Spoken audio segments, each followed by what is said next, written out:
ঋতু, তোর নতুন মাস্টার রায়হান আজকে থেকে এখানে থাকবে, খাবে, ঘুমাবে। সবই তো বুঝলাম, বই যাও কেন বেহার মতো এখানে এমন করে আছেন? হ্যাঁ, চলে যান না কেন? আপনি যদি কোন লজের সম থেকে থাকে কালকে সকালে চলে যাবো। তোর সারা খবর কি রে? এত মাস্টার আইলো কিন্তু কেউ কিন্তু টিকতে পারে নাই। বলার অসুবিধা কি? এত ঘাউরা কেন? এটা বাগাইতে পারতেছি না। আমি যে ফুফাতো ভাই আছে না শফিক, তারে খবর দিছি, ও আইতাছে। আইসে এমন সিস্টেম দিব, ও তো যাইব 14 গোষ্ঠী যাইব।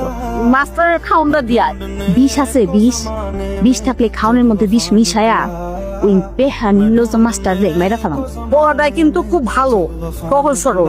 এই যে জ্বর আইসে ঘরে পড়ে আছে, ওর সাথে যদি তুই উল্টা পাল্টা কিছু করছো, আমি করলাম তোর বাপের কয়ে দেবো।